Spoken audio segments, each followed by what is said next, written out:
bị chen nâu chana mây câu lệ mây lo ma ai bùi lệ ra luôn van mi theng ba dâu se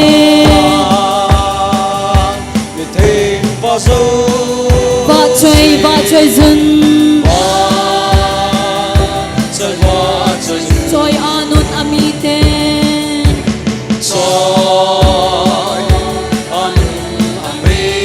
amai mu cheng chun agam sung lo pi achun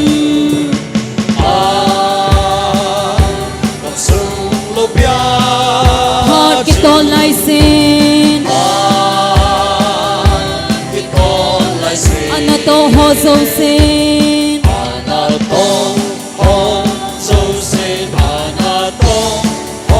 pathin ba choi che ding kan phon ba choi sin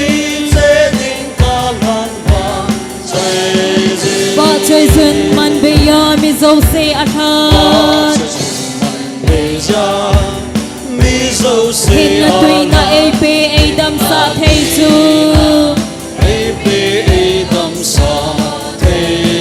ai lung sit ai happy lung sit na zalin itaw ngau asange ti ke che zalin ban mi thing ba zo sin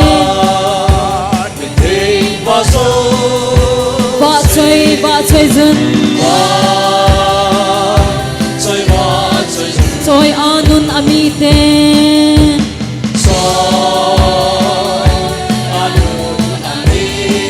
amai mu cheng chun agam sung lo pia chun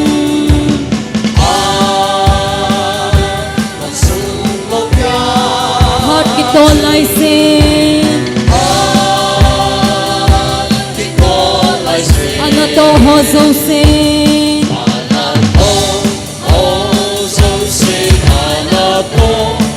pathin ba choi che ding ka thon ba choi zin ba choi zun lung sit na gui ai kha uva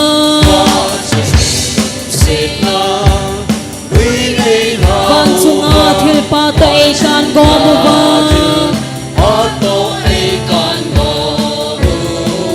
ta sana ga zona kinem na vazi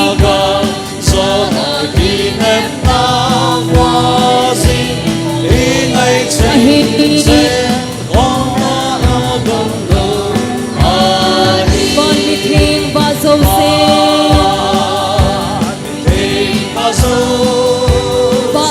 ba choi zun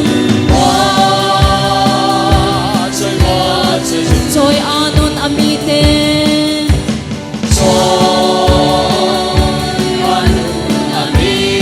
amai mu cheng chun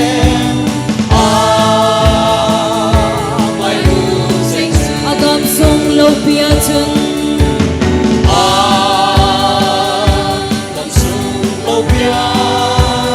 heart ki to lai sin anato ho zo sin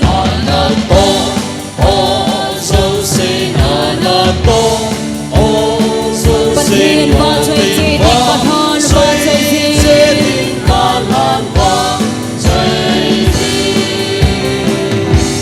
Christian mit John say alai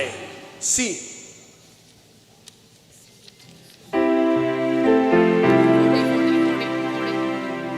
Christian mit John say alai mi zo se ka se pe un lam hilova chi te le lam vaya gamang sa ho lan sa vin avel vele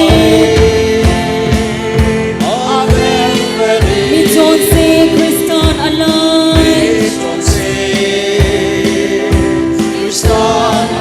I had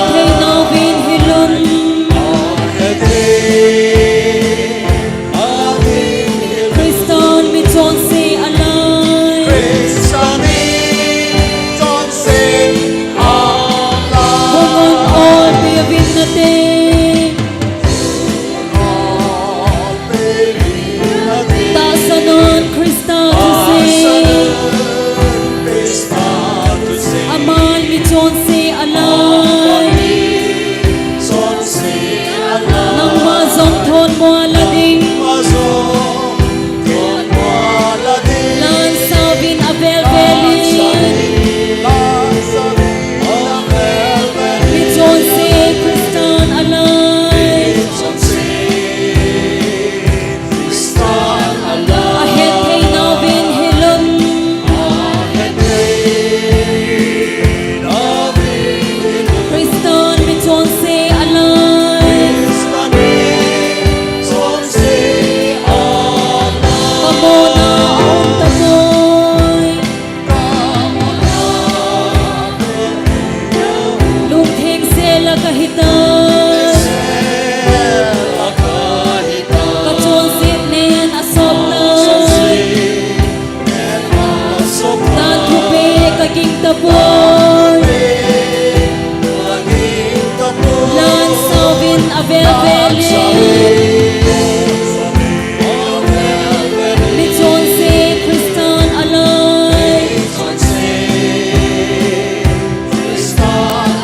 อาเฮ็ดให้นาวินให้ลม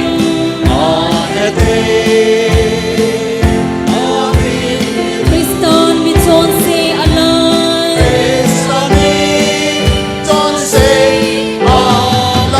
ริสตานมีจนเสียอะไร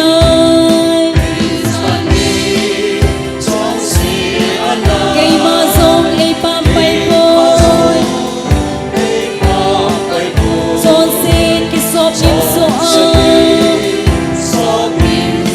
บ้านมีฮิดิงกะฮิตาย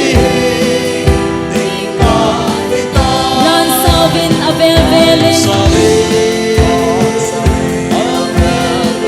มีจนเสียคริสตานอะไร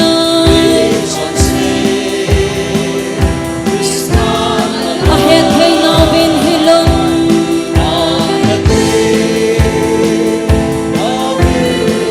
คริสตานมีจนเสียอะไร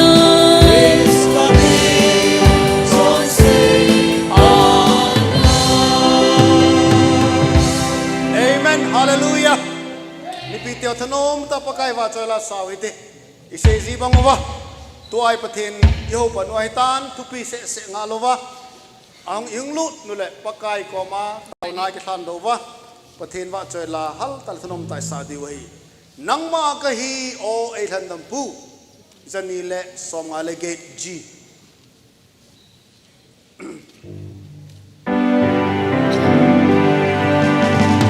Nang maaga o ay Nalungsin o dem kasay Kalung sumahin tasan na kanghen Nang kahit ngay kay na din Nay puy nay sin pakoy nay puy sin Latina cross kumachun Nay puy nay sin pakoy nay puy sin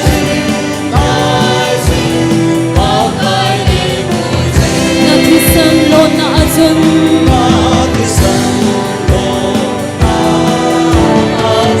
Nanatong tingin pakoy nay kinson Nalungsin kahat na chun Kathagaw mang ding ng aking ay hen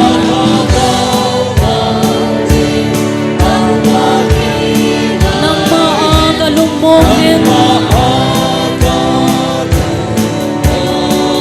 Nay kuy nay sin pakay nay puy sin Natina cross kumachun Nay puy nay sin pakay nay puy sin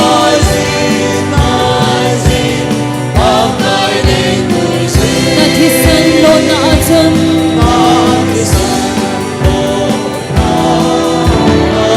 Nang mga angso nga tawin kakunin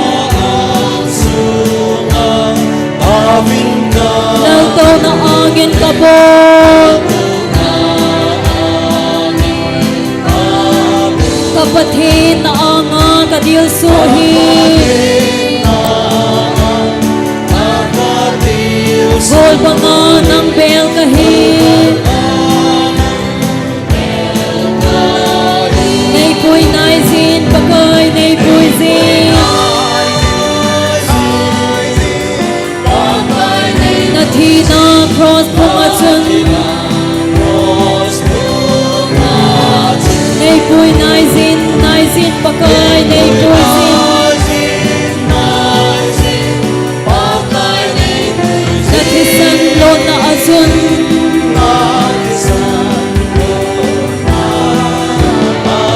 Thi na tùy khang lên gala lục set na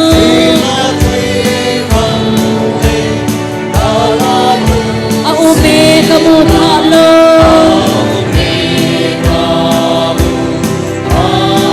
Gipa na chung nong a ume chu a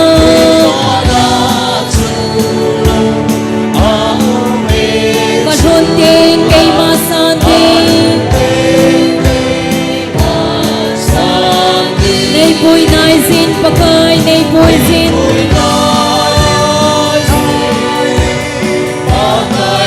Nathi na cross pumatun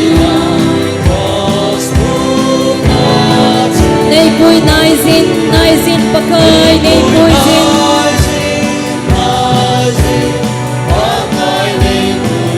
Nathi san lo na achun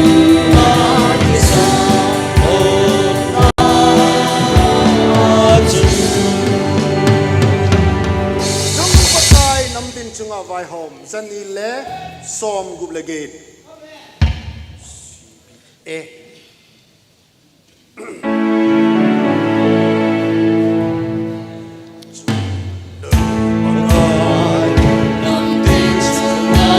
Va chơi du te va chơi du te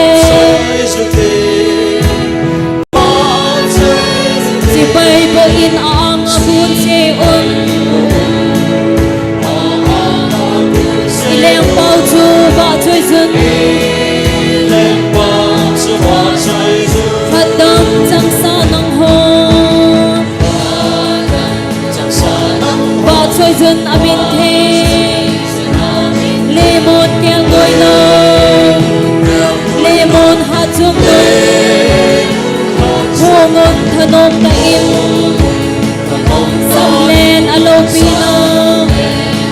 Ileng bao chu va chơi dun Chung nông pa khai leng dâu se leng chung nông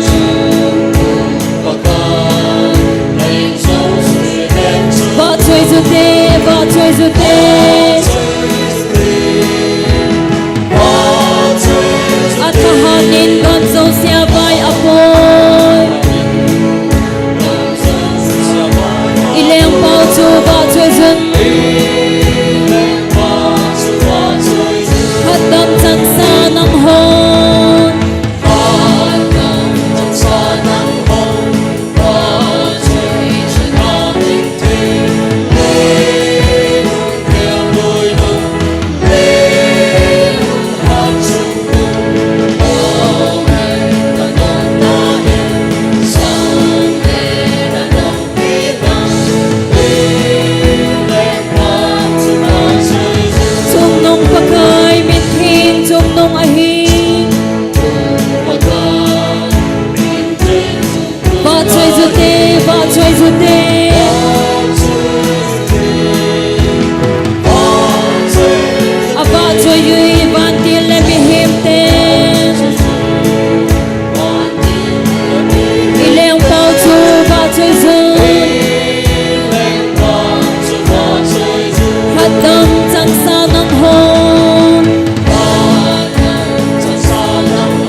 number som va chayun lo pi leng hal tala thanom ta ni bon cha vin ding utin saute e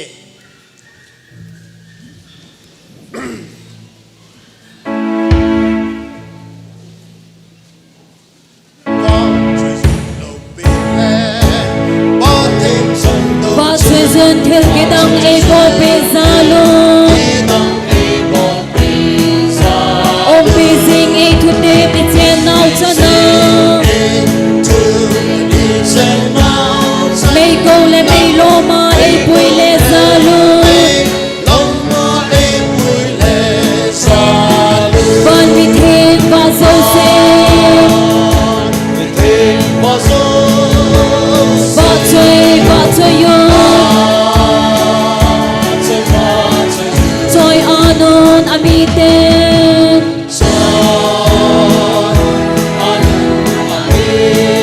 amai mu cheng chun agam som lo pia chun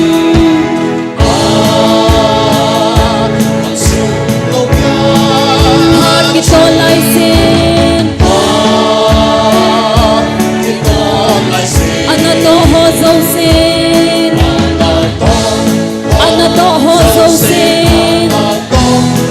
pathin ba chơi che ek ha ba chơi sen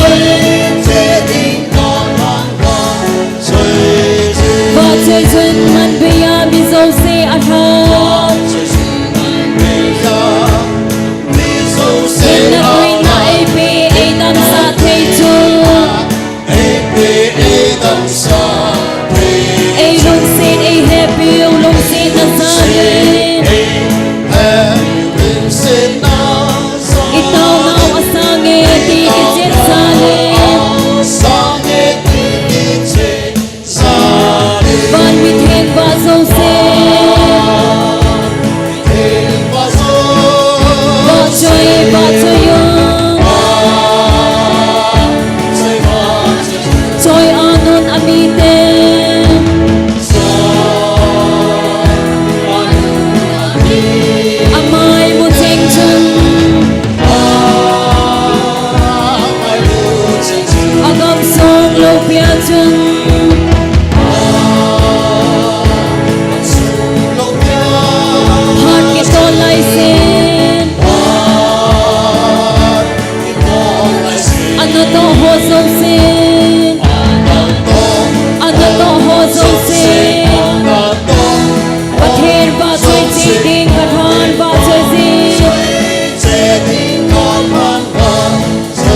amitin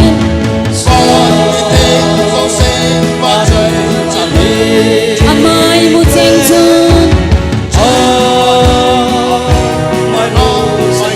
agam song lo pia chun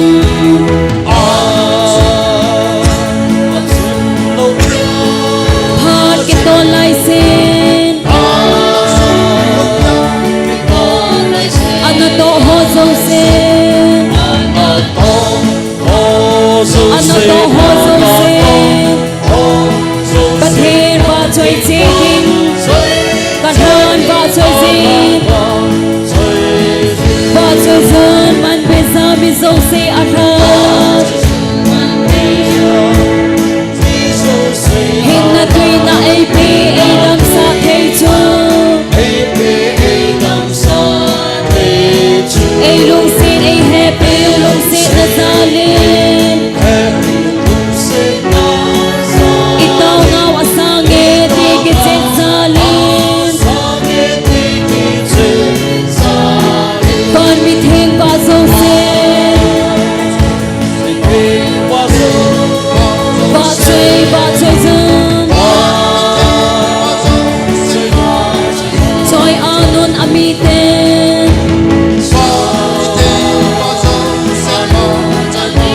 amay buting chun agam song lo pia chun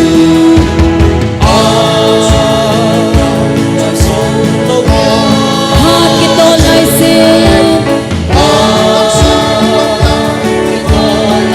ana to ho zo sen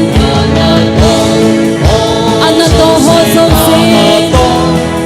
ประเทศว่าช่วยเจดิงประธานว่าช่วยสินว่าช่วยสินลูกศิษย์ตะกุยไอ้ข้าอุบาก่อนช่วงอาเขลพาตัวเองการกอมุบา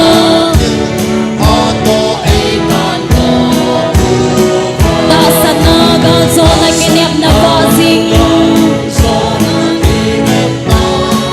อิงไอซิงเจนคงนาอากำโนมอหิบ้านวิธีว่าโซเซนว่าช่วยซึนช่วยอานุนอามีเต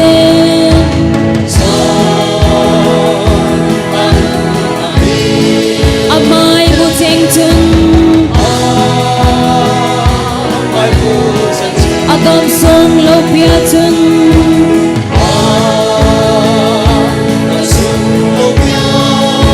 หาดกิโตไลเซนอันโตโฮโซเซนอันโตโฮโซเซนประเทศว่าช่วยจริงประธานว่าช่วยสิน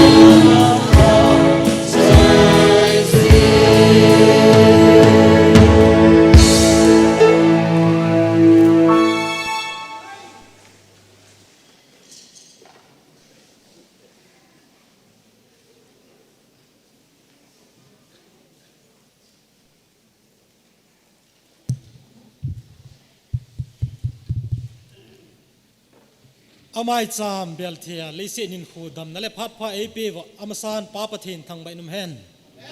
tunilha ikiman sana ding program ke man simla na hin nei masang kate Sunday evening worship service pakai ni kho ni la ho khom tarik som lali ala lagu kum sang ni le som ni lagu amo pu salem veng o khom lam kai pu tong nei thang lo bum thupi sei ding pu pau min len ho bung secretary phat pat na dinga taw pi ting nei ling sit lo wa chaina lasa nu wa boy lo bum bible chang Hosea bungup changu Matthew bungku chang som lathum asim ding nunga hling nei wa lo bum wa chaina labung salem veng wa chaina lasa pu ho zukup kip gen thupi phat thupon phat ho bung secretary til tu ho han do na pulal kam diken phat chai na la lalam kai hon ina gin pe wentin พัดใจนาดิงาเตาปูลัลกทางลวมตูนสิมหามาบังนกิปันนาเตานามังดิงินปีติงในลิงสิทโลกันก็เว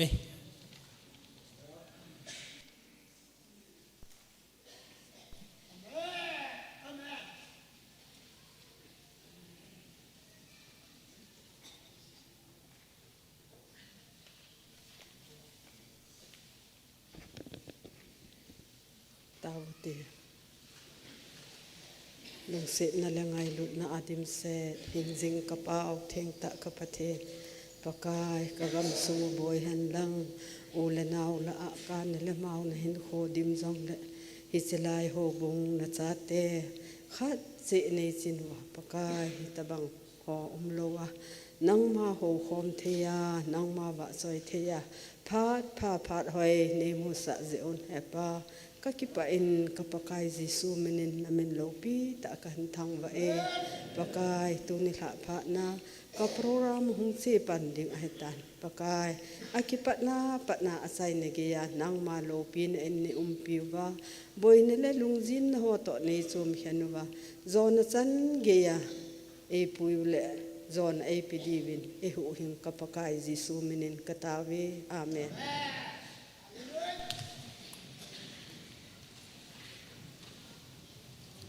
vợ chơi nó là sao đình nu vợ bồi cảnh cô ấy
Thu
Hosea bungup changup azi chu keiman kilhaina sangin ngai lutna kadei zon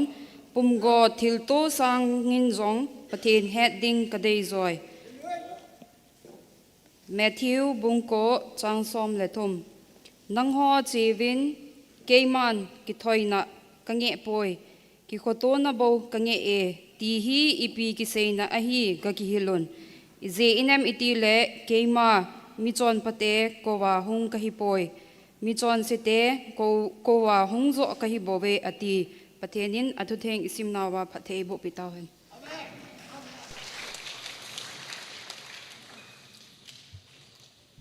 Vợ chơi nó labung sadin salem veng kan kowe.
Isa kay ama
na pathin sang ta hen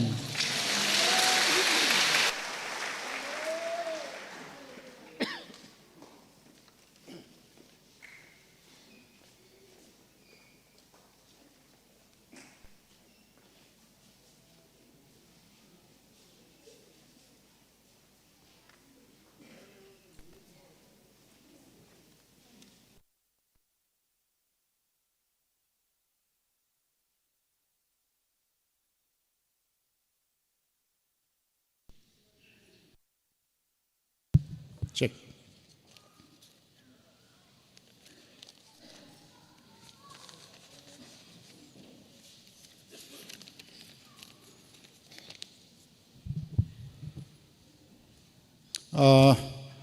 Christian Labus home ni lakhat na jukain sa ding hi.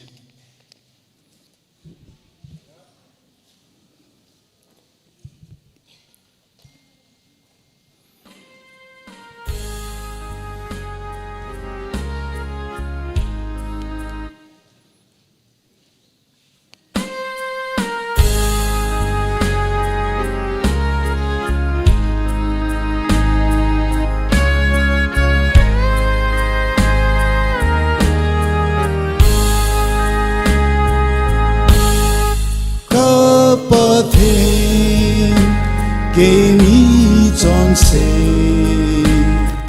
Kahung ka vena henga, patine engong hin, ka John ke na ngai damin,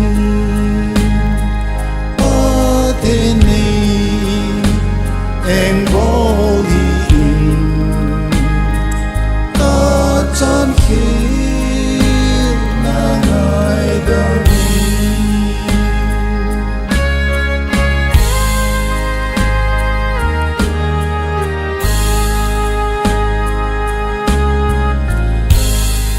đi khổ tô chung nâng ba thế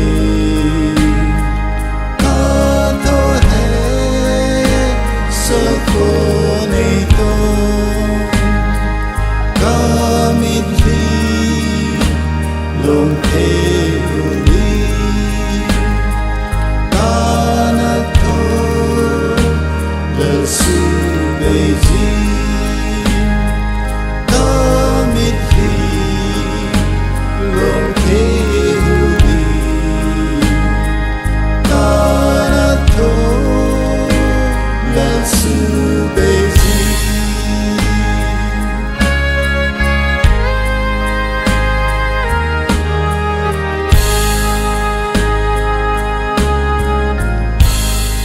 Tempo dâu sẽ tempo nắng ba cái họ ba cái này inna dam na lung mo na nang lova hình thấy lâu Adam na lungona nang lova inte umlo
จูสิปฏินาดิงาตาเห็น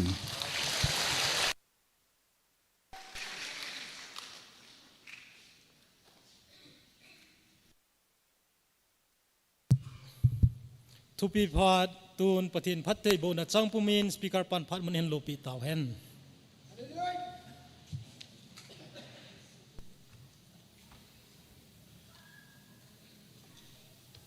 Hello, hello, hello. Hello. Pat pa, nitha pa, APवा, Hatsung Patain, Thangwa Inum Han. Tuni nithain, Salam Wang Mipite Hon.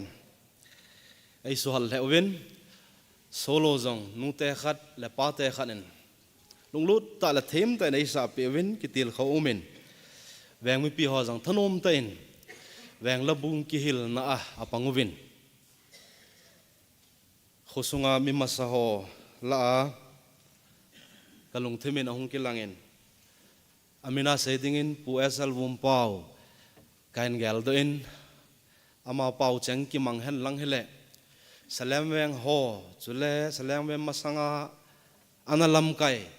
in pi vang ho salam vang in pi vang ho cho a khothing wa pangwa heaven alin anel tanom ten na pangwin pasan nom le jing ve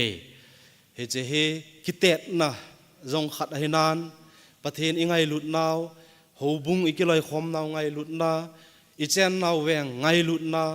ikipum khat naw ikitasot to naw kho sa na zala na pan hi je in avelin salam mi pite ho sunga kan jong hobung thacha khat hinan ka ki pana pakai minin kain phong ki ne hei ban jong le pathin phat pha epe wa ki man cha zom theina weng lam kai na ki man cha zom ki thei teng wala ki pa ta ki man cha zom jing na lai devin hobung mi pi te ho ka hin tem masawin hei jingka iphone do bangwin gal tol din mun zat chom chom het thei lo phat itil hung thung dham isei thei lo zewin pathen ho khom na wang hal ta pathen de da pathen ho khom jing deu hin venga lamkai na pa wang hi phat chom khat i hongai wa lamkai hon an vet to wa phante hi chi venga ki lamkai na pa he hung che jom ki taute ain ti phat ting ole hi chi hung che jom ki deu hi ti chu hum pi het dinga ka hin phon do ki han lang abanin tulai inam sungu igam sungu din muna phat lo je in thupon khatlani hin nei ma sang katin hobung in calendar izui divin ikisi movin hobung calendar dungzu ya hi tu ahong thlong ding hapta sunga he tonic sulfur training jong ibol diwa igono he he che gal tol din mun zat chom chomin ei pha ta jiwin he che pathen thua ki lam kaina pathen wa choi na la sa na ki lam kaina ding he jong le he tonic sulfur training jong hi pathin phat pha epi ule phat dang khat ki teng le lam kai an vet to wai gun pe devin aki koi tai ti jong he hobum bi ni het diwa ka hin phon do ki he sole tunin ni tha he keima itilam dola phat kong chanam ti jong seidang katin pathin cha khat hina mi peng tha khat hina a pathin thu keidinga jong peng tha ka hi khom pi ho dinga jong phachom theiding pathin in e het sa chang khat chang ni seido theida ko je in pathin thangwa na ka pe na he tuni ni tha hin topic is sei diwa tampi hi kalung thimin akilang thowin jong la wan noi le set I chen naw mun hi I ton sot gam a hi lo dan he din mun zat chom chom ho I ve na hele akimu chen be akimu chen be the chen hi che ilei set hin kho hi khul zin na hi itun sot gamuta ta pathin ei gun pi pawang a hi la ye ti hi I kamuwa I sei do ji wang ovin din mun zat chum chum ei pha teng ola hi che hi head chit be theina na ki nei zin he je hin lei set chunga hi ki pana ding hol jong lam khana ta salama phat chom khana de ki pana ding the jin te lungkim lo na di hola hela tam de sena hin inam sunga wa jong hi phai chama chang mi pi ho to gala 2023 May 3 apana hung ki do wa chuteng le hi chi jong thip lo lai za thing thang chen khom pi hingjing pathen I ho khom pi teo to jong din mun zat chom chom i hin pha ken ti ho chu teng la zal nam sunga ekipui dan ho he cho jong lung kim lo na lama se mi he ma dinga lung kim lo na tam pi jong ken jong nangin jong i ken diu i gel diu kata sane na he an la i bola si ka ga sei do ham te le lei set lama i lung kim lo na ho lung thla na thei ding hi chi ho hi i ha ngai tu na lama hin pathen de ya hin kho mana pathen in hin kho e pe o hi ama de ya man lung tai ding a hi ti pa hi in a gel dau kum om the janai he je chun tu din tha hin pathen thu tam pi la a pathen in e pe o hin kho hi ama de ya iman lung tai diu a hi ti thu pi chomcha isei khom divin kanomen a hi he je isei do na divin bible text pan san na divin solcha te thil bol le khabu ka hin thangin solcha bung som la thum chang som ngal song som thum la gup la som thum la sagi hi pathen lo pi na dingin kan sim do no me solcha bung som la thum chang som thum la gup som thum la sagi ize inam itile david chun pathen lung thim pe bangin ama khanga mi hoding abolin ai mumiltan chule apute apate koma alup saun a hi le mun mang na chu amutai ahin pathenin akai tho pa wang chun mun mangna amupoi pathenin thu e ho adingin pathe e bo pi ohan hichi kahin simdo text hi polin Antioch hopi sunga hangsan ta pathen thu asaina asai do ya hi bung som la thum chang som le gup na chun chuin pol adingin a khut zain thu asajin wo Israel mi ho sele wo pathen ging ho ngai zun tin hang san tin pathen thu se janai heje Antioch hopia polin pathen thu hang san ta sap phung na athu se hi ipi ham Israel pathen chun ipu ipa teu chu an thengen ai Egypt gama apem lai zun a khotuna anamu sa in heche Egypt gama apem lai zu chun apha thei zuvin a in cheng thei zuvin a lo thengovin ai chuzovin pathenin athat athil bol theinan ipu ipa teu chu mi gama apem now Egypt gama kunin ahin pui do in gamtep gam hin zot pi nahi gamtep gam ahin zot nu kum som li sunga chun ipu ipa teu sei ngai lo chal na chu pathenin ahin thu hlum kai jan nahi hedi chun gamtep gam kanan gam chu ipu ipa teu ahin pui thongin hichemun chun vai pi sagi asugamin agamuchu ipu ipa teu alo sa uwin hai hechigama chun pathenin aphanin them gau ho atun pe in chuzowin achunguwa thutan vai hom ding aphanin antun do pe in hiche ho azong chun lungkim lowin ipu ipa teu chun lenga ki vai hom ding adei ji win Israel pathen he nga leng athu muwin Israel pathen chun ipui pa teu taun asam pe in Benjamin phunga kis chapa sol cho aleng divin atun pe in hei sol aleng chan lai jin Israel pathen chun kalung to mi Jesse chapa David kamutai atin solin kum som li leng wai apo zovin ama khela leng chang dingin David atun do pe in hei heche amit hen David khanguya kona chun them gau hon anaseyu Messiah chu hiche pathenin atun David khanguya kona chun ping dingin pathenin agong ta na hei David khanguya konin Krista chu ahung pengin hei amawang Israel mipite ngai zuwin Jerusalema hodan them hon chol doni sabat ni sele pathen them gau masahon nang ho dia hu hing pu khat na ki pedingu hi tia athu chol nga ni sele asim do jiwang win amasang tawa ahung ki sol phanin a hepo win ai a het lo zewin a them mo na di a holwin a them mo na amu lo nungun zong a them mo sa te jun thing pel a khen be win a hi thing pel in a khen be win a hi pathenin a hen ipuluyu David jong chun pathen de jen hin kho amang thungin ama chu apu apa te to alup hom sawen hele ama chu pathen tuna hi wangin mun mang na chu amutan ama wang sama ki sei bangin pathen chapa changkhat se chu ta sa thi na ato wangin sama ki sei bangin mun mang na mulowen ama chu ton sona hing dingin pathen akai thau tai ati pathen tangwai nom han he che akai thau pathen hi a hi hu hing pu chu tuni ra hi bola he che kan sei do ham second Korin bunga chang som na a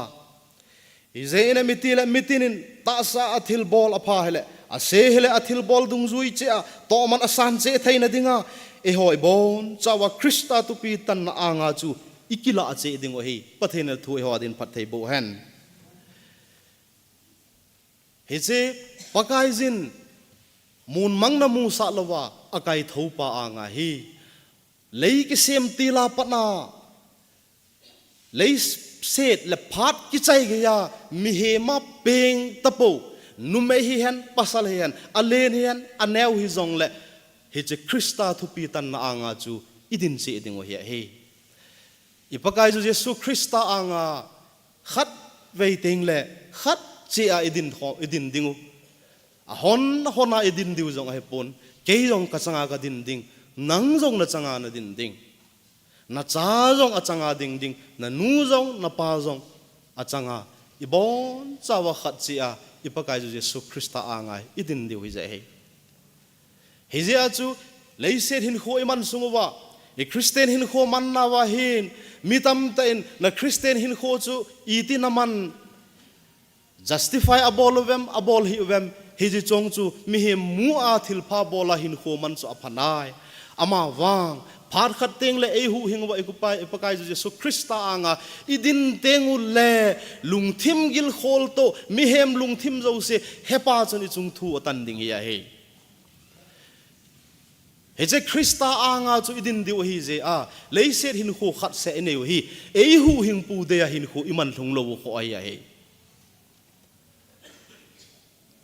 epu David chun pathen dein hin kho namang thung e David chun tu khang hin thil pha bol nom jong le abol thei ta poi ai chu ama ta po nai ta sai na ma ta po nai epu David chu ipakai jesu krista leisin alen lion chun thil pha bol nom jong le abol thei ta poi ain la ama khanga dingin pathenin lenga atun to dung zujin anam than tum mi te lam kai jin apangin thuta in vai a hom in a hi chule pathen thun jong pathen alam kai dung zujin pathen thu in jong mi pi te pathen nam than mi te alam kai jin a hi chule pathen ho in sa na dinga jong pathenin ho in sa dinga azada wangin azada zen asatapun ama wang ama khanga abol thei sun chu ama nunga achapan pathen ho in an sa na dinga angai cha thilalo ho su tu pe na pang tho tho win ai ama khanga dingin abol thei chan abolin ai imumil ta na hi bible in ai imumil ati ho hi mi ham phachung nung ho ai win ai ai imumil ati ho hi phat khat le tho do kit ding wan wa ki khela pathen tun sot gam ei gun pe loading ho ki sein a bible in aman je in pathen thangwa enom han hedechun ipuluyu David chu ta sathin achangin ama khanga abol thei chan pathen lungthim pe bangen abolin ai mumiltan apu pa te to lup khom sa mo hele ama chu ata sa amun mangta ne ama wang ata sa amun mangwangin athagau hi phat khat le kai thowa kit ding pathenin ei gun pe utun sot gama hello pi ding hi ai ama wang pathenin atun achapa changkhat che wang chu sama ki sei banga mon manglovin ama chu pakai jan akai thau ta na hin kho khat se pathenin ei pe sunguwa hi ama de ya หินโคอิมันลุมลวูอะโคนะไบเบิลจางขัดประเทศโลปินหินซิมดอกกินนี่ไงเฮบรายบุงโกจางซอมนี่ละสกีนะจุเลมิเฮมเตดิงาขัดเวทีจุโจเลทุตันนะหุงดิงจูโกดสายประเทศนั้นทูพัดเทโบแฮนมีเฮมหอยขัดเวเจอีเปนูขัดเวหุงเปียงหอโจเสตาซาขัดเวทีสเตดิงวะเฮเฮเจตาซาหินโคกิใจเต็งเลทุตันนะขัดเอาเมติโกดสายเฮเจนอเวตซาโจฮิเลเฮเจตาซาหินนะประเทศนั้นเอเปสงวะฮีอีบอลเทดิวหอจูอีบอลโลวาเลเฮเจหินโคกิใจนงเต็งเลเวลบอลกินอิงเอตีนะดิงพัดตะโลดิงตีพุทธเชนนะฮีเฮเจหินโคประเทศนั้นเอเปสงวะฮีลุงเฮโลไลฮอนลุงไอเฮมันโลวาเฮเจหินโคอากิใจขาเลลุงเฮกินอิงเอตีนะดิงมังพัดโลฮีเฮเจหินโคประเทศนั้นเอเปสงวาฮีเปียงท่าโลไลฮอซงอเปนท่ามันโลวาเฮเจหินโคอากิใจขาเลโอ้กะเปียงท่ากินอิงเออตีนะดิวพัดโลดิงอฮีตีเฮ็ดนะฮีกังไงตัวจีนฮีเฮเจวันน้อยเลยเสร็จจีนะเฮ็ดนะขันเบตดุงจูยหินมีเฮมาจงฮีมีเฮมตั้มปีกิสุนนะดิมเสนตุนิจิงกาทีบีไอประธานปูเรเวรนปูเอเซปีบังเวนรัสเซียเตปูตินและไชน่าเตซีจิงปิงอาเกฮูนัทฮนาอาเซยลฮันจูดัมเทดิงทีโลดิงทูโบฮาเซยลฮันเนตีทัวเซเจเนอามาเนียงจูมีเฮมาฮีนัทฮนากิสุนนะดิมเสนฮันตาสละอาทิเทดิงเอายังไงตัวฮันตะโลอามานีจุงาคุยมันทูเนดิงไวโฮมดิงตีจงไงตัวจูฮันตาโลอามานีตะบังอาฮีวันโนยอามุนอาฮีเลยเสียจีนะเทมนะฮาวนะบอลเทนะจีอาฮีฮิตะบังอาลุงเกลาหินโฮมังเมเฮมอปุงเจนวันโนยเลยเสียจงเสดาวเตเอโฮจัดละน้ำสุงเจงอาจงมีอีจัดเอหอยทอนนั่นละกิลิตสานาดิมเสนำตีอิมิตตาวะอิมัวอิเฮนอตัมดิงยงกตาเสนนะเฮมาวังกังไงตัวนะเฮเลยเสียจงอามิขังกิโลจุเตงละเลยเสียป่าวดิ้งอาเสียาฮิเลเลยเสียนาดิ้งอามิปัสสัลตาฮอละซัดดัมฮุเซนก็อาศัยโนเบฮิตบังมิโลจัลมิขังกิโลปาจูมิท่าจงอีเจติโลอามาดัมสุงามิเฮมท่าจูหูขนามินิเลทุมแบบวุยจงฮิโลจูหูขนามิเฮมสังวาลจงวุยโฮมจูฮิจันเกียลุงเซลกิโลปาจูอากิเซลนั่นเลยกุสุงาอเมริกาสิไปฮอนอากาฮอลดอวอากาจันดอจาวจุนอาจุงทูอาเซจวินเลยเสดดันดุงจูจินอามาจุเทมโมอาจันวินไขลีดิ่งอินอุมตาเนอามาไขลีดิ่งวัจุนอากิไขลีนดิ่งมุนะอาหินปุยจูวินเลยเสด government ดันดุงจูยาเทมโมกิสันสอากิไขลีโอคุยฮัดดิ่งวะหินอาไขลีดิ่งอุเตงเล่ดิ่งเตงอุเล่อาลูอาคุปนวมอาคุเปจิวะหินSaddam Hussein akhayli niu chu December 30, 2006 ahi 2006 December 30 jingka chu aki khayli na ding muna mi khayli ding hon ahin pui jovin ama chu dan ngai za aki khayli ding ho pon vom a khu pe go no jong la anom po nai nei khu pe hun tin amai so chu kichat mel jong avet sa poi Kichat mel jong apupo nahi, raset mel jong apupo nahi, gal zo khat lim apu nahi. Ta salama dinga hang san ahi, ta sa mihim pawa say dinga pasal ta khat hi ahi. Hiti chun alua ima tumpe lowin amachu December 30, 2006 jingkain akhaili tawin ahi. Mihim pawa dinga pasal ahi, henge ata aba injong pasal na ta anize. Rasit mel jong apupoi, kichat mel jong apupoi, ama wang gal zo khat limin ome nahi. Ama wang ibola Saddam Hussein ki khaili thu ka asay do ham.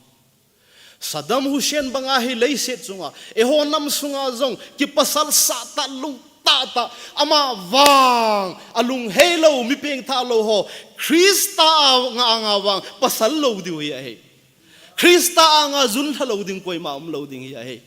Kangay to jin hi wano leiset mi hem tamten paka Yesu Krista pathenin achapa changkhat leise na hen sola chun neu chan hung peng nei lấy bẹt he mà hung pengin gan ina hung pengin gan ang ponga hung lumin Jovin koi ma het jong hin lo Nazareth khopia chan ong seile nen thing thiam bol chan ong seile nen hu hing ki pa na thu pha thang samin ki neu sa ta eno min ai hu ham lei lui jen jong na atong poi ki neu sa tan thu se jin pathen langam thu dol chu example simple ta za chom mi hon a het thena ding ki neu sa tan a sampong ai ama wang Hije ipakai ju Jesu Krista hi rapture azong ei pui wa hung kit ding second coming azong hung kit ding hi aba na hung kit teng lawang hi tabang aso neu lo ding he ta nei koi ma cha ipakai ju Jesu Krista anga pasal sa ta dingam ding lo ding he ta nei Matthew bung som ni laget na Great Commission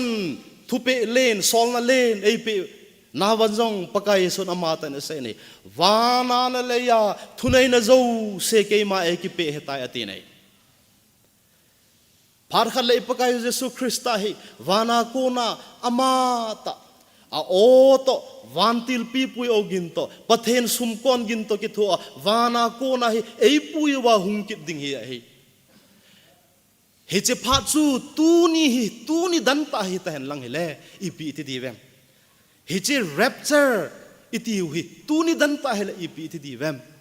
Krista athimasa than mun lama Krista athimasa mi peng tha athimasa ho se along kimu hen la along kimulo ho Krista athisa ho zo se van wa ki khela thodo masa ding he vinai zo teng le ho ahing na lai to ahing na lai amo cheng se hi ho ina zo se hi van wa ki khelo ila to de ti guarantee po nei ama wang alung heiza mi peng tha lagawa hu hing na nei ho cha bo chu tu pha he ta le athi sa ho thodo ma sawen tin ahing na lai amo cheng se hi ho in sunga toy na wa ko na jong hi mi peng tha ho wan wa ki khel wa ama ho chi ma sa ho chu to wan lai zola la to wa di utani pathen thang wa enom hen he jesu tu pha he hen lang hele ho in kai zo se ela to du hi ti guarantee om poi ama wang mai belen hu hing na nei mi peng tha ho bo ding hi ati nei hu hing na nei lo ho la to wa lo ding hi ve nei hu hing na chu hi chan ge chun alo pi da he he che hu hing na ti lo wa chu ton sot gam izot thena diu lampi dang him hema om po nei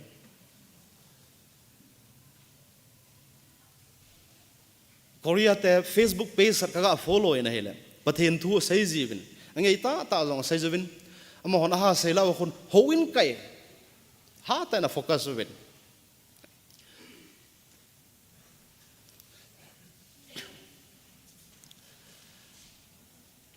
hoin hi kai mai yang hello punctual ta kai ding hi tin jong aki hel benai hoin kai na hi punctuality azong pathin ho ding ai ama wang hi chi khel ki na chu hoin kai na ding phat ka nai poi na ti a hele nahin khusunga pathin hi na priority he poi ti het nai ati bine i bola hi chi ka se do kho ham khat vei la ken jong ka za ji cho khat vei yong ti dang e tu ni jing ka ta zong chun mi ki holim na ke na khang tai ka za cho ka za ji chu pi ha hi chi khel chu sei po nge hi chi hi za ji bin he o ka in nei pu ai lo wa hele ka in nei pi ka chapa ka chanu ka mo nu akisa lel be se on mo be se jen ho in kai na di man phat nei ji poi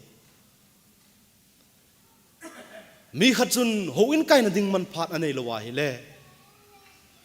ho in kai ding chu a priority a poi ti het nai ai ingai lut khat ko ma chi na ding ong mo jong len phat inei banga khu ho in kai nom ho dinga chu henge alo theilowa mi khat chu ho in kai kon ten i kom ten thide den ten lang hele da tha hoya ba hu na kyung jeng thei dam i to thei bol thei chu bol de dol chai nai ama wang hin khusunga atam zo a hi ho in ka kai man poi ti hi ho in kai ding hi ka gel thu pi poi ti na hi eng nei agel thupi ho ding in phat ang men he che korea ten asai back it now so henge hoin kai ding kai khom ding kiti hi bible no ai sei pe hi hi to bang fellowship nei khom ding hi pathe ne na hi bible no ai sei pe we hi che chung chu na head back it ding chu nang hoin nong kai ji in satan alung thoi po nai ipi sai now ham mi peng tha lo hoin hong kai ho zen satan alung thoi po nai he che na ver sa chu hi le mi khat ko ham khat chun christian ka hi ti han la nu mei hen pasal he han lang upa han nupi hen khang tha hai jong le ho in kai hi ping tha lo wa jong kai the cho damun lut ding ho jong pathen ho ina hung thei wa he damun lut ding hon jong pakai ti a ko thei wa he ya sama ho ki hil na ka asim na chun lung hei lawa peng tha lawa ho in na ka kai khu satan ai jong alo po nei ai chu ama a nahi jing a he tho tho we nei ama wang satan in kho sa chu na lung na hei da na pen tha na hin kho krista dinga na hel ding bo kho sa nei he chu pathen dei ja hi satan in ize ati lo kho sa lo ti khu pathen do na he ngai ai chu satan le pathen chu khom thei lo hi satan in adai ki ti chu pathen in adai lo hi ama wang pathin dei hungi teng satan dei lo yai satan lung tu satan dei ya lung gela hin khu mang mang khat chan o ke man wang lung thim theng ta pathin ka hole ati ding mon ta san om po nai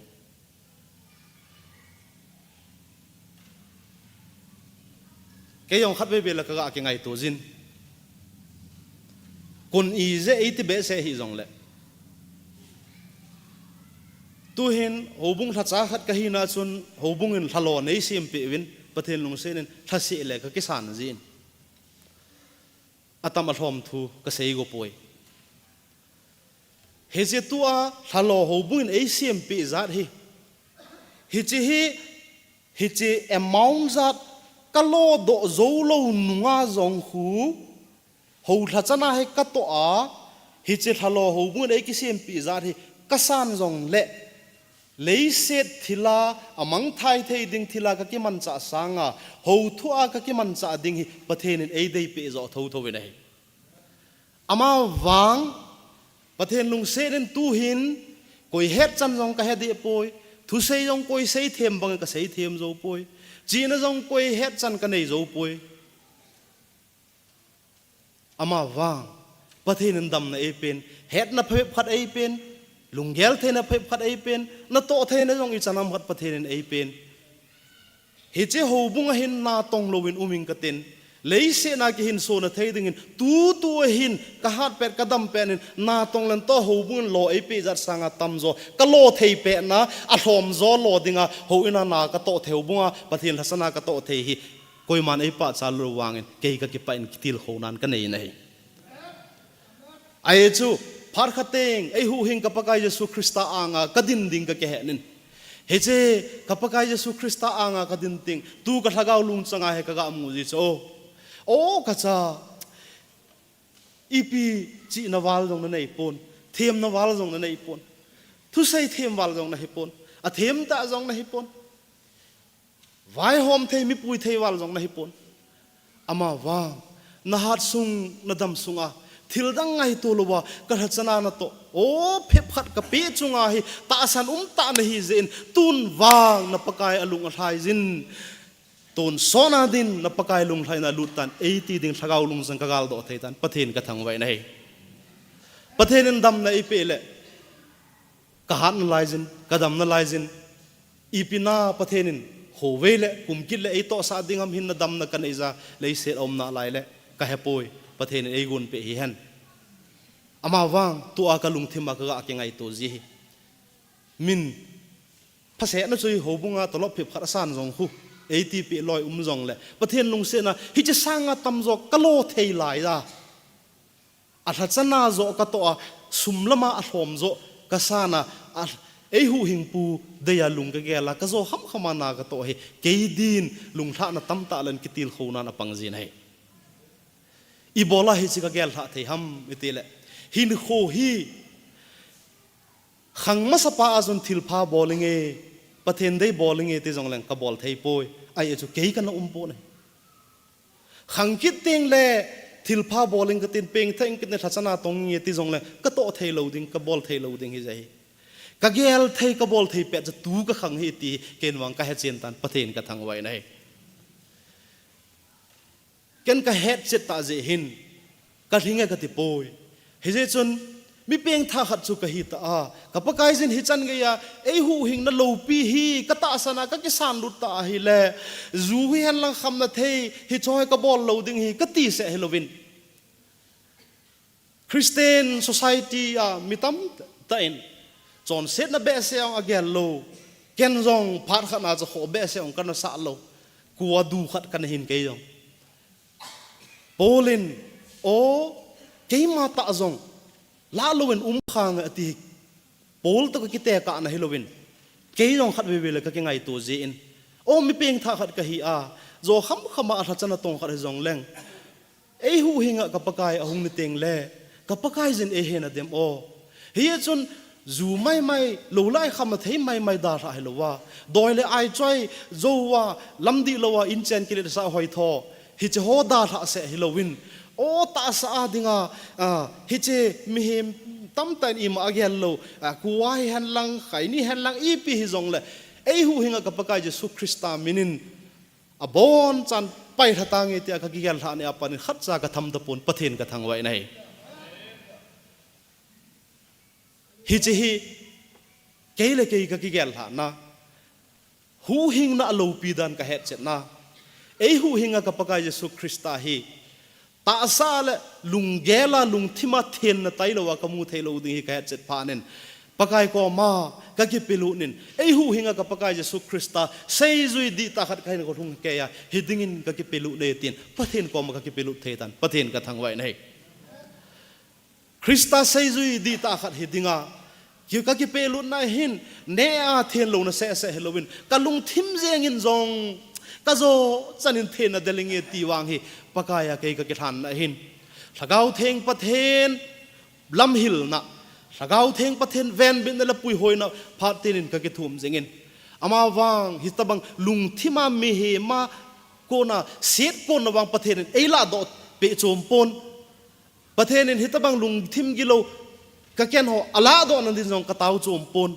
อามาวางฮิจตบังลุงทิมกิโลโฮอาโกนายสตานเดย์กะเกลฮาโลนดิงกะจอนโลนดิงโจอินประเทศกอมาพัดเทกะกิทุมโจเทตานัยกะลุงทิมินจอนเซตอามาฮูเซตเวดดิงอามาจุงเอาขันยิดโลบอลดิงเกลดิงที่เกียโกนจงอเบยโจมปนเฮเอปูเดวิดจูประเทศนินอัลแหงเงินเฮ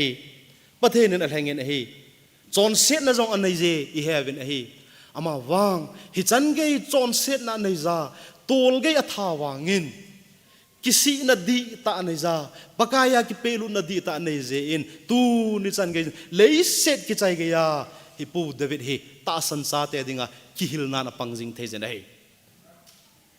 จอนเซตมาซาอันไหนหอจูอดาละหินโคประเทศเดียอามันหงตาเจนจอนเซตนะอิตาบังเลียนจงเลยประเทศนินอสิมเปตะปนฮิจิจูอามาดิงาดามันลุนะฮิตะปนเฮฮิตบังจุนมีหิมเตโจเซดิงาจง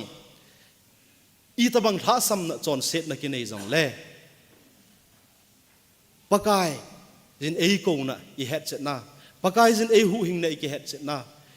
ลุงทิมอีทะกาวหินโคอีตาสะหินโคอีกเขลวะประเทศเดียกิเปลุดีหินโคเจสาสุงะประเทศเดียโลลุงเกลจอนฮอจูสิประเทศเอซูมิลเปเทนอะไรจนี่ประเทศทางไว้นอมแฮนอามาวางอาใจนานบุ้งซอมละทุมจางซอมนี่ละสกีนะหินคุมขานการเสียมโนมินะเฮจางซอมนี่ละสกีนะอิเจอินามิติละเยรูซาเล็มอาเจงโฮเลอวัยพุเตวินอามาจูเฮดโลเจอุเลจอลงานิเซียกิซิมจีเทมกาโฮทูอเฮดโตโลเจอุนอามาจูอเทมโมซาอุนฮิเจทูจูอบุริตาเวประเทศทูปะเทโบแฮนอีปีฮัมฮิเจทูจูอบุริตาเวจอลงานิเซียเลเฮเจเมสายาขัดหูหิงปูขัดนักเปดิวฮีที่เทมกาวโฮทุเซอสิมโดวางเวนอามาอ่างาเป้าจูอาหุงผ่านนะเฮปโปเวนอ a hello ho chun a them mo na ding holun amu lo nungun jong a them mo sa te zuwin thing pel a khai sang win a that ta win hi che ei hu hing wa ipagai Jesu Krista hi thinga khai sanga ding them gau hon anna sei masa uchu asubuli no win tua jong hi ipagai Jesu Krista hi khatwei rapture ei pui wa hung kit ding hi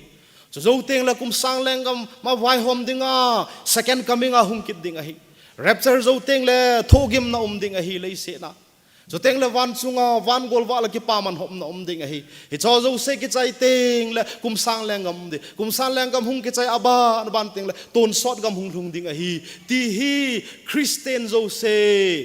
aza khalo zong au pon tin a he khalo zong pon te ipakai zo Jesu Krista hi van noi hu hing pu hi pathenin khatwei a hin sol kit ding hi ti hi Israel ten zong a her so kai hui hi Juda holam kai hon zong a her so kai hui ama wang ahunga chun hu hing pu a gel lo zewin hu hing pu hung wangen ama ho ding hu hing chan na he po na he tu khang zenga zong ipakai Jesu Krista rapture ei pui wa hung kit ding hi ti hi pathen tu sa no ei sei pe win ei sei pe hi zong le Christian khat hi now Bible ho chen ikisim thei uto dung zoin a hello koi ma po ni ya hezo se rapture la to wa ding hi ti phot chen na po na he pakai Jesu Krista thing pe la ki khet be ding hi pathen program sa hi che Juda ho wai pohon asu bulit bangwa hi ipakai Jesu Krista ahung ni teng le hu hing na kanai tai ti mi tam ta pakai jan adar ha ding hi che adar ha ding ho wang chu aham se chung nung pen hi de weta nei he che aham se chung nung pen na kapan lo na dinga he ka zo chanen ken wang Christian hin hu hi pathen dia ching thei ta mang dingin pakai ka ki pelut jeng na he khatwei ka ki pelut kangan se poi ni se la pha sen pakai ka ki pelut thei tan pathen ka thang wai na he ai cho ei hu hinga ka pakai Jesu Krista rapture ei pui di wa hung teng le keizong ka zau te na din kei wang ka ki gutan pathen ka thang wai na he che ei hu hing pu rapture ei pui wa ahung teng le da tha lo na deu la to wa wa ton sot gam pakai jen ei gun pe hu ilo khom te na ding wa sei them lo hi jong leng kei ki gel tha na ka het kham khama ka hin sei do a I phat som pi thei diu le tia kho sa na nei ta pathen thu ka het kham ka sei do thei kham ka hin sei do na zunga sei helm la pakai jen ei ngai da mo hen pathen lung thai na I sei do ho athu angai zo se adingin pathenin phat thei e bu pi tau hen amen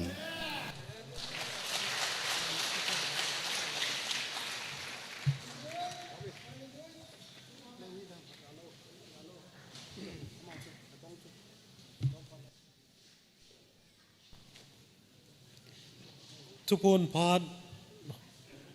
Hobung Secretary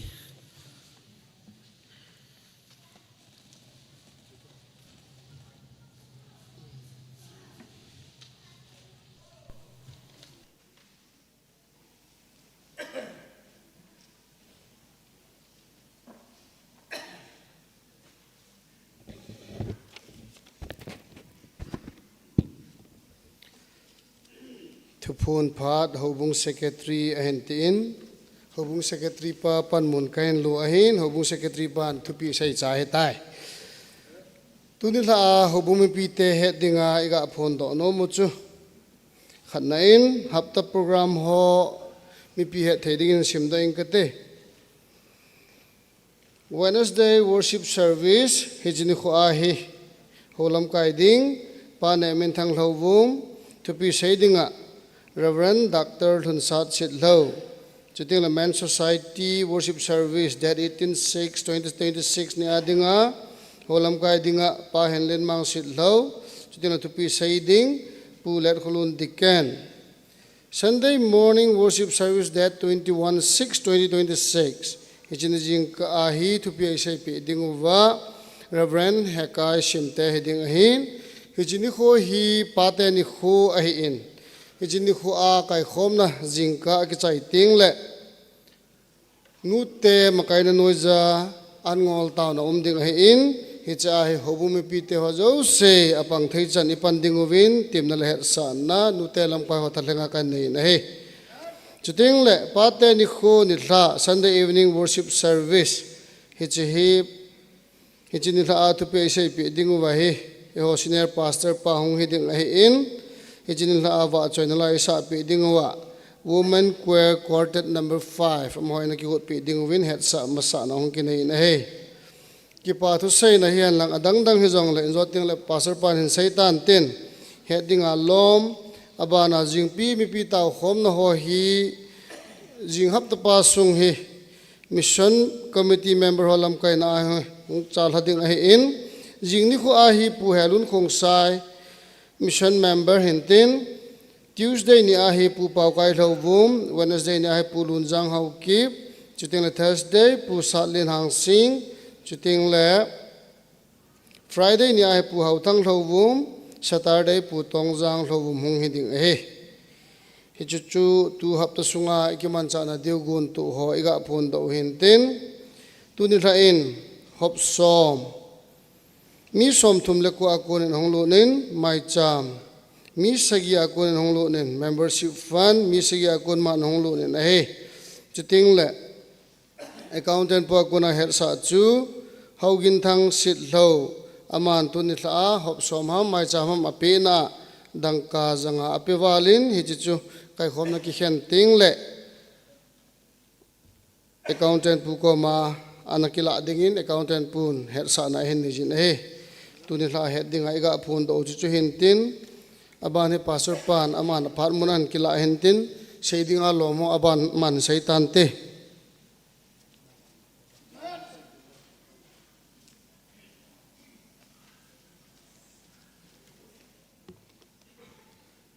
Hello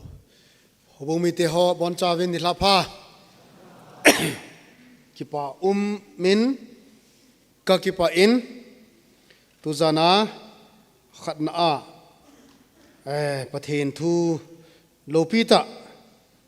hobung secretary pu akona ingayo katha nomin ke asei se sa ka pangjin tunin angai za ka pangin ka kitil kho le zengin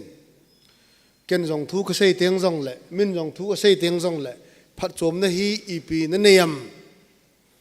tu zana ke thunga ya ka pangin ka het lo chu asei a hi pon na het lo chu ka sei do ji a hi pon na het sa sa ka sei wanga chu pathen na lung songa na to chu thil pha chu mai ti ka sei no mi nei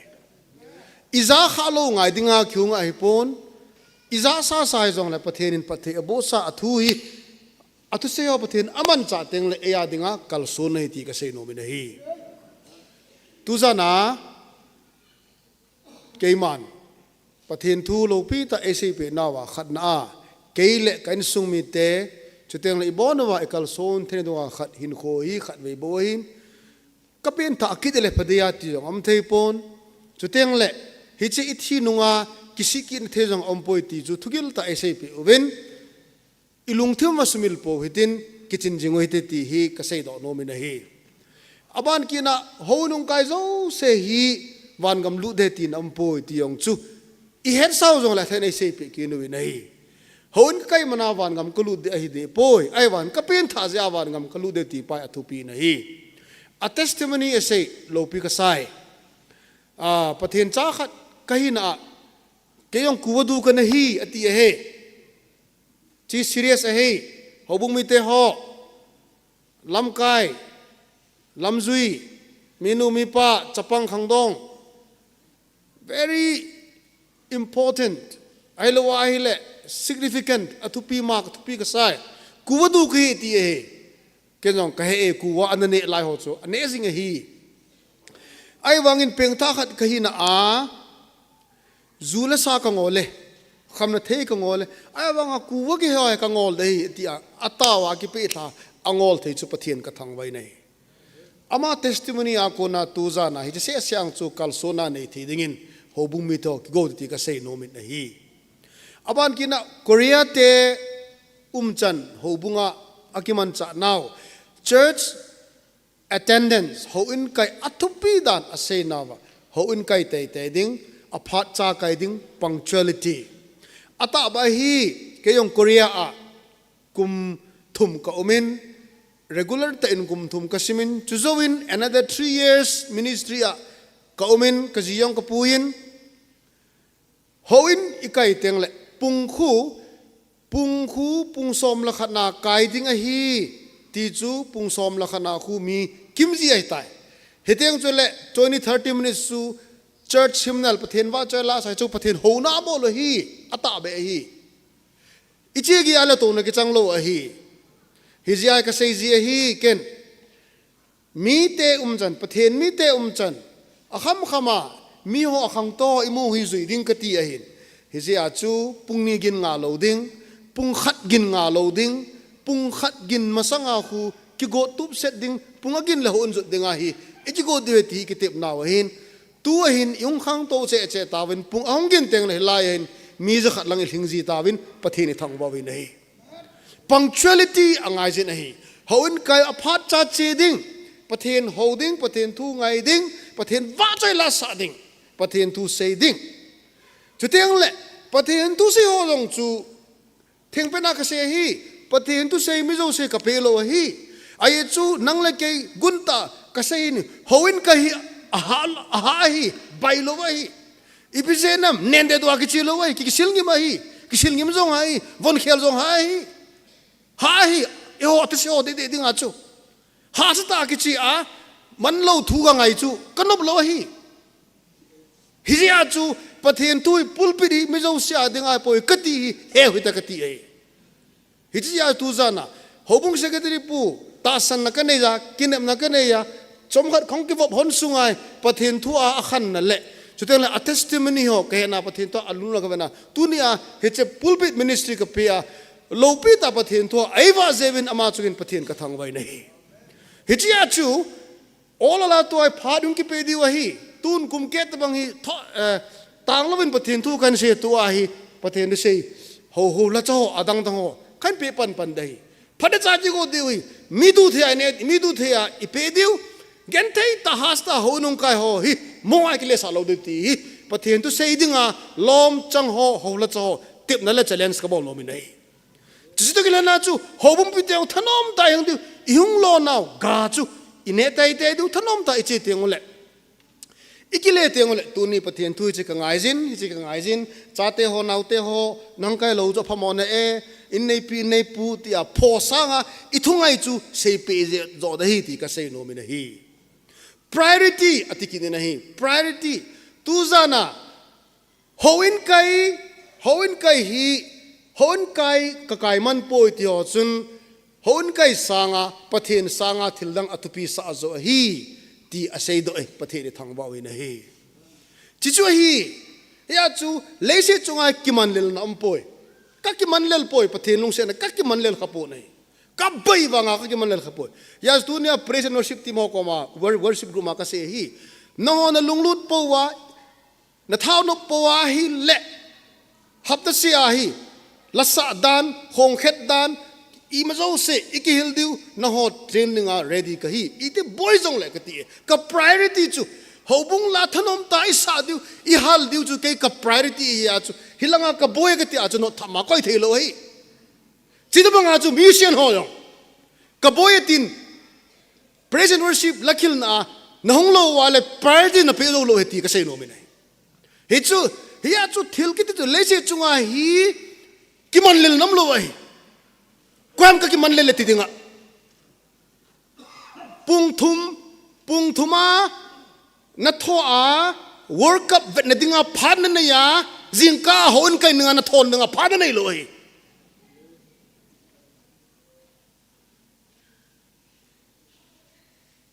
zana pung khat ge ya na to ding world cup nga do ding ai wanga ni sa hon kan nga phat nei lo hi chi chui pi ji ham phat nei lo ji ai pon na priority ji hi nang ma dinga na tu pi sa chu neo zai ti sei no man he che tu ne la tu pi lo pi ta sei pe we nei ya chu pathen mi te ho tu zana pathen tu nangai na ko na hi pi na phat chomam hilaya se lo na hin pi am ti pa tu nin sei no man priority chu tu nin nasata eya dinga atupi zo chu pathen chu amasat phot na thilpa bol chu amasat phot na le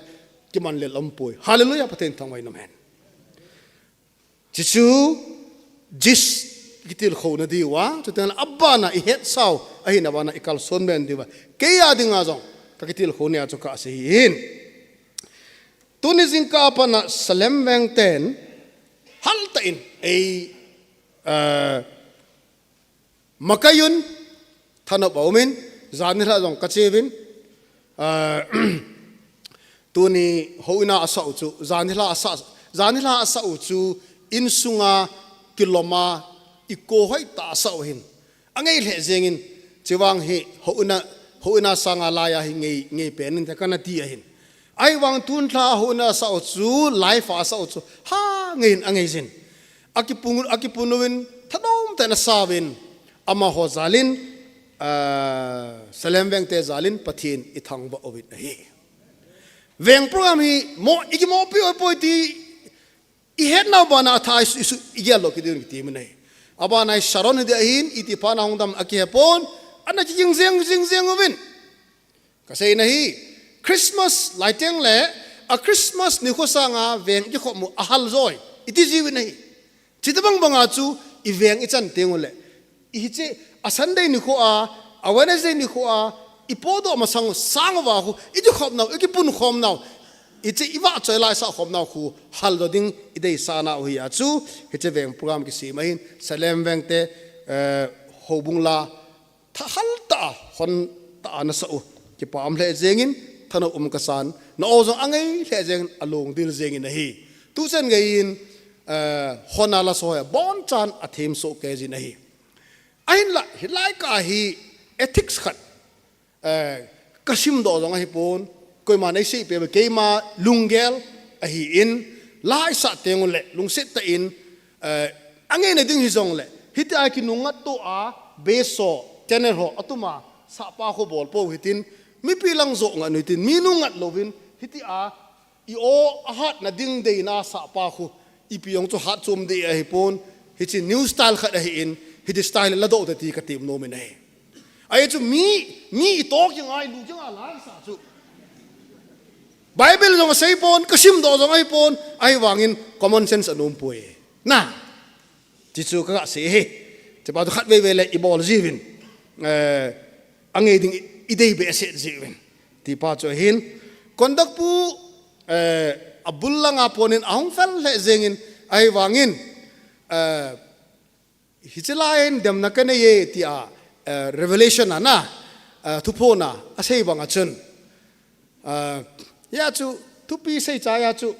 adin do ka nga hi pi siam ti ka nga hi thupi ngai ta ki sei chu chang khat chang ni be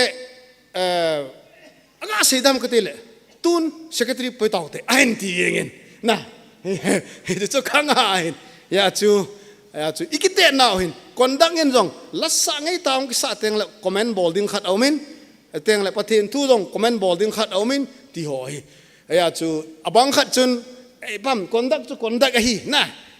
to sa leng ti a jong de hin ai wang he che pha chu ida sa di ai tai he che khang chu da sa di ai tai tu jing kan ka seyin reverend lalin ka ki phala me tu jing ka pathini jing ka ki phala me atin achai na comment ga bol chu ki phala me in jing ka chu devotion na pung ma khai ki khen to wa khen de ai pui ka ti in ama jong akipa in khunung jong hedi chun hichi chepi che de ti sei nahi til tam ta khel du tam to me so bite ho alui chu zui jeng dei po ti pa chu ka sei no me nahi chuteng le nunga sorry kipat na tao piting nailing inspired ta in lunglu ta in tao na eman pe win ki pa me pathen thang vai nom hen chuteng le wa choi la sa chu wa choi la sa nu chu a o chu nol na ding ka nei pon attract music jong chu koi sem yam angai dan simple ta na chin angai le zengin ai wangin na chunga dem na ka nei ti khatam ki na ala sa chu eye contact jong om pon mi jong ave pon hiti hin chang pe na sa zengin statue to kilowe awan te lawang nal tain sa che le ngi chen te choi anup nom na se yo hin hichi ikitil honding wa se ye oh ya chu body language eye contact jong atu pi ti chu iga se no mo he modbung te chu ikhan to de ti na se yo he abang khanin omega chapango bolin abole tiong nom jivin ai boy so biteo tu ni ang chu mi khat kaina khulai le honga ai wanga boarding chapango bola ne bol jive anti chu ti chu na ge lo diu chu ya chu kum khat kum ni tai til diu chu angai mai em lo diu chu ya chu iki neu sa ngai chu ke yong mi nei la kang kangai ngai chu ti chu he ya chu si chen lang le hitabong body language so ai lo ale ai kon te ko ai ta in chi pi tiang le izaka ya perfect hi diu ti chu hi chen lang chu teng le puaw zu khup solo ama kum to atha to ive na hi le a o to chu teng le a timing la chu perfect he pathin thang wa ne chu teng le mi khat in question khat an bol mai the in ama chu playback ma chula playback am wanga chu lip sync hi poye ama o chu ma hin playback chu pa dei bo nai ya chu lip sync ki ti hi en achung sa ding ai wanga hilanga achung ging pa na isa sa la ging pa chu lip sync ki ti hin ya solo kha dong sa ro ma hilanga ema owang chu thing set anga ai ti pa chu ai ki ni ki pam le jenge salam weng ho na bol hoisen tu nung tu ban teng zole hapan panguitin aban weng ding ho song aban ai sharon hide hin itilong lungdam thei povin aban teng le lungzang chuteng le bethlehem ai thu lui khu ing che di oin hal tala thanom ta pangjing uite kipun khom hi ha na hi pathin pathi bo hen thank you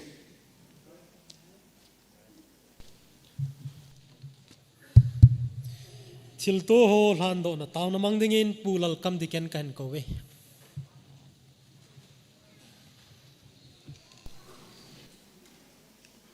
pathin thangwa na taw na ni juti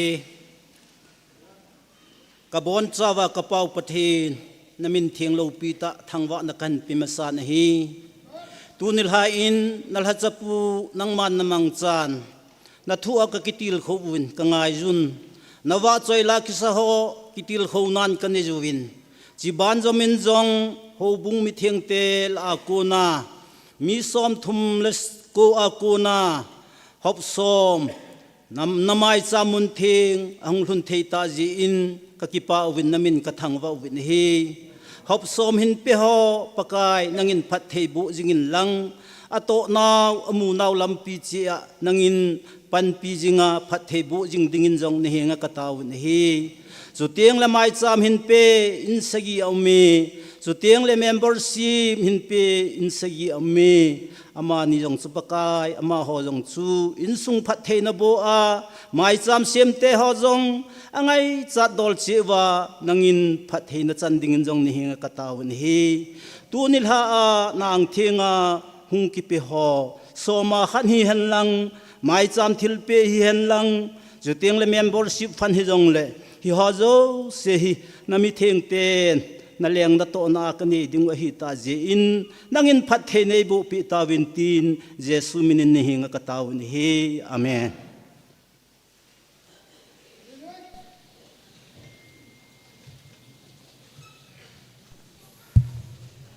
phat chai na la lam kai hon in lam kai un tin phat chai na taw na mang ding pulal go thang lo pan nei pi diu he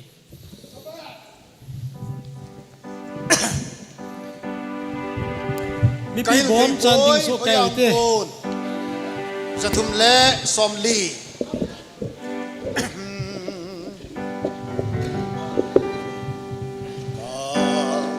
il thei po ko lunga cham na hi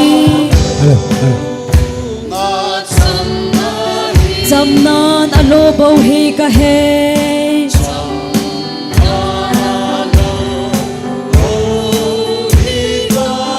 dam he va hello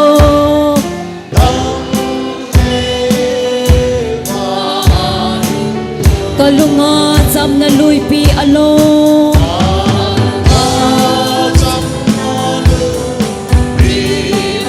kalunga cham na lui pi alo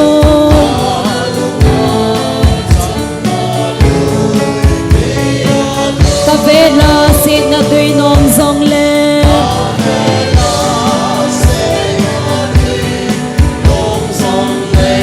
Kristan ay umpi nai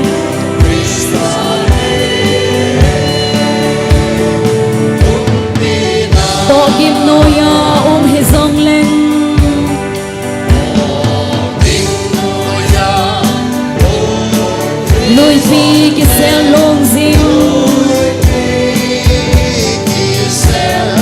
kan ha leng vai dang nâu zing ding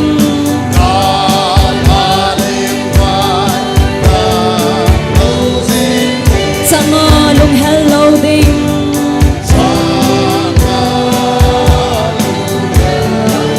kalunga cham na lui pi alo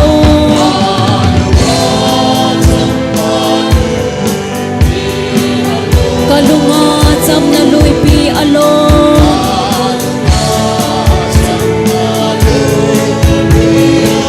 kavela se na tui nong zong le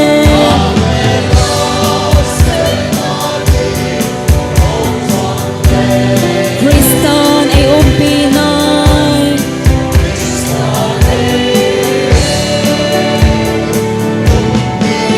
kasay thay po'y ang ay lut na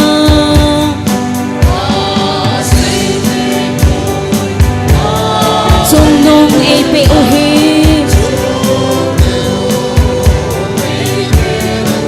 kalung sung thêm dinh xem hộ ta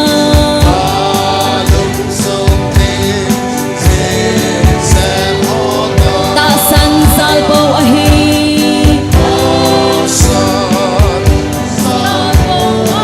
kalunga cham na lui pi alo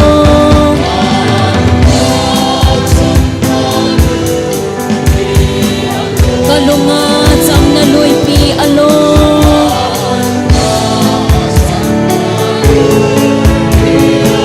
kavela sit na tui nong zong le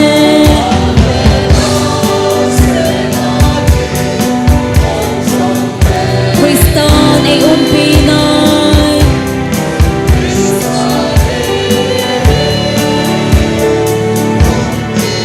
kahil thay po'y ipia ay hen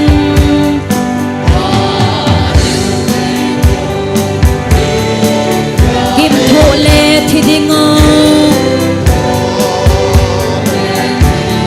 hinla atho hom pi hilen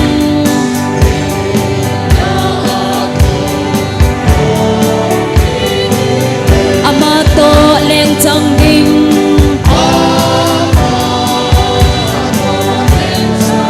kalunga cham na lui pi alo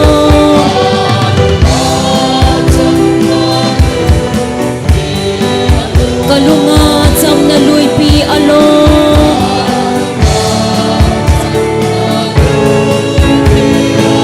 kavela sit na tui nong zong le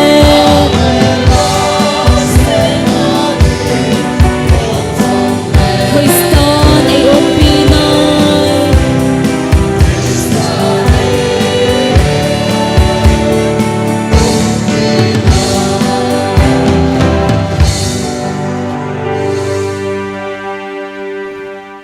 Tinga ke patu se ute engai lujing wa tun son na ki khel tin ne lo hing jing ka pau pathen pakai na lungsin na kidang ta nei chanwin ka chen na bo hen lang ha sale yong lew pakai nang man tun ni la a mi hi zat pi hi pakai nang ma ho thein na lai dinga no in then hin pui khom jalun ama sapen tan ka ke pau na men lo pi kan thang ba ni hing jing ka pau de ta ba nam pathen tu hap ta sunga salem beng mo pu na noi ja pakai gun tu khen kisim ho jong tun la achai ge ya pakai zon na chan ge ya hitabang as nangman nein pui lulan jiung jong ka ke pau na men lo pi kan thang ba ni hi tun la pakai na tul la pakai na thing kan sim do naw hen lang na ba choi la ken sa do naw hen lang chule pakai na thua kong kilam kai naw hi jong le pakai nangman kalung sung je wa kabon cha diwa nangwan phat the nei bo pi kinuwa pakai nanga adinga kalson ve na lagaw lang adinga machal be na kanei the na diwin nangwan phat the nei bo ding jong ni ka taw kin ni hi tua jimona kuna hong khen do ke dikhe tawin pakai nangma lungse na chun nei umpi win lang ichin hun theng mun hi avela pakai namai champhung ka hen bel kidwa na cha te na ba choi la ka sawa na thwing kan simwa nangma thwa khong kilam kai kit ka sewin nangma nei chingjing tawin ka tiwa zon na nei pi nang chunga namin lo pi ta ho hin thangwa kamalam hin khowa nangma puijing nga ya hi chinga chu ati san theng ta il ha do pau ehu hingu ka pakai Nazareth Jesus Christ mina kong tao hi amen.